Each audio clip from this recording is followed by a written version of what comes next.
Gym Candy Part 4, Chapter 4.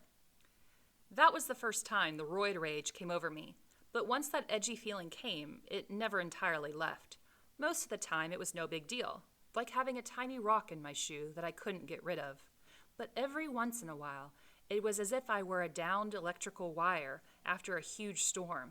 In those moments, if somebody nudged me, even a little, I could feel the bolts of electricity raging through me. I had to be very, very careful to keep myself from tumbling over the edge. So this is interesting because he continues to take the D-ball even though he knows that it is affecting his personality and that he might snap at any minute. So for him, the benefits still outweigh the consequences. That was the bad thing about taking the D-ball. The good thing was simple. It worked. While I'd been on the supplements and the protein drink, I'd gained a pound every 3 or 4 weeks. With the D-ball, I was gaining nearly a pound a week, and I was setting personal bests almost every day. I didn't mess around with the team's summer workouts. Instead, first thing in the morning, I'd drive across the Ballard Bridge to Seattle Pacific University. I'd run on the rubberized track 3 miles for endurance, and then interval work for strength. After that, I'd go to Popeyes, take my D-bowls, and do my lifting. I could almost feel my muscles growing every day, my stamina increasing. Once you start getting bigger, you just want to keep getting bigger. Peter had said it felt like being on a train, but there were days when I felt like I was the train. Again, we see Mick isolating himself from everyone around him. If you recall last summer, he and Drew worked out together all the time. The only thing they didn't do is the weight room. But here, Mick is entirely separating himself in his workouts. It's not just the weight room workouts, right? But it's also his running as well. Okay, he's not participating with the team at all. He has isolated himself. My workouts were so intense that by noon I'd have exhausted myself.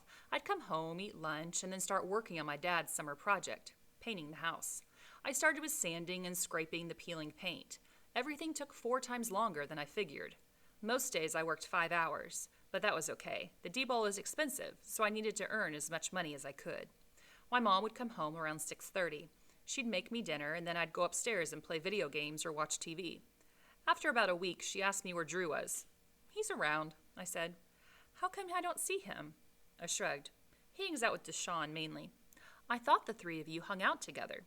"Mom, I'm busy. I run, I do lifting. Dad has me painting. I don't have time to hang out." Her eyebrows knitted. "It's summer. You're 16. I want to see you having fun." "I'm doing exactly what I want to do," I said. "Everything's fine." That's what I said, but lots of nights I'd start playing Halo or some other video game, and 10 minutes later I'd turn it off. Then I'd lie back and wonder what Drew was doing. A couple of times I thought of calling him, but I knew he'd ask me how things were going at Popeyes. I didn't want to talk about that.